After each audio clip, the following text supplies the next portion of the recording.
पुण्याच्या इंदापूरमध्ये कोकणचा राजा असलेला फणस दाखल झाला। या फणसाला नागरिकांचा भरघोस प्रतिसाद प्राप्त होतोय। फणस खरेदी करण्यासाठी नागरिक मोठी गर्दी करतायत, तर फणसाची सध्या प्रत्येकी 100 ते 400 रुपयांपर्यंत विक्री सुद्धा होते।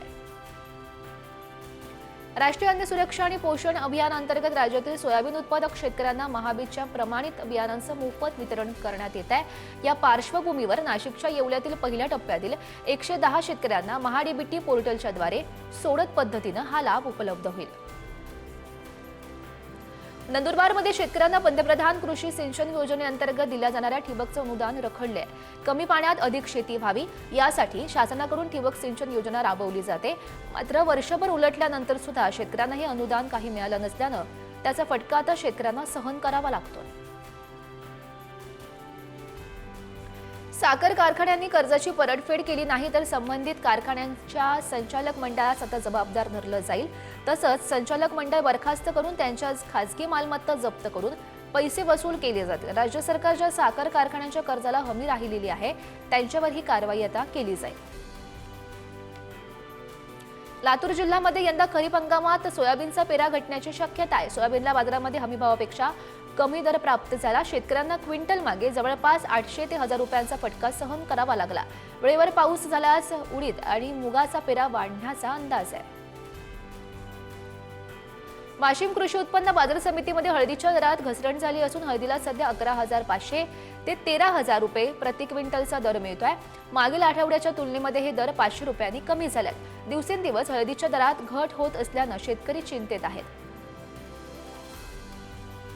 मान्सूनपूर्व पावसामुळे झालेल्या नुकसानीचे पंचनामे करून भरपाई देण्यास जिल्हा प्रशासनानं आता सुरुवात केली आहे। पहिल्या टप्प्यात नुकसानग्रस्त शेतकऱ्यांना 4 कोटी 23 लाखांचं वाटप केलं जाणार आहे। थेट शेतकऱ्यांच्या खात्यावर हे पैसे जमा होतील। वाशिम जिल्ह्यात कौठा येथील शेतकऱ्यांना ज्वारीचं विक्रमी उत्पादन घेतलं। शेतकऱ्याला एकरी 22 क्विंटल ज्वारीचं उत्पादन झालं। ज्वारीला सध्या चांगले दर मिळत असल्यानं शेतकऱ्याला मोठा फायदा झालाय। दरम्यान वाशिममध्ये यंदा शेतकऱ्यांनी 638 हेक्टर क्षेत्रावर उन्हाळी ज्वारीची पेरणी केली होती। कोल्हापूरमध्ये पावसानं विश्रांती घेतल्यानं शेती मशागतीच्या कामांना आता वेग आलाय। काही ठिकाणी पेरण्या सुद्धा सुरू झाल्यात। जिल्ह्यामध्ये 12 जूनला पावसाचं आगमन होण्याचा अंदाज हवामान खात्यानं वर्तवलाय। त्यामुळे शेतकरी शेतीच्या कामात सध्या व्यस्त दिसतात। पुण्याच्या इंदापूर तालुक्यात सफरचंदाच्या दरात प्रचंड वाढ झाली आहे। सध्या बाजारामध्ये सफरचंदाला तब्बल 240 ते 250 रुपयांचा दर प्राप्त होतोय। त्यामुळे इंदापूरमध्ये सफरचंदाचे रेट गगनाला भिडलेले आहेत। व्यापाऱ्यांना मात्र या दरवाढीचा फायदा होतोय।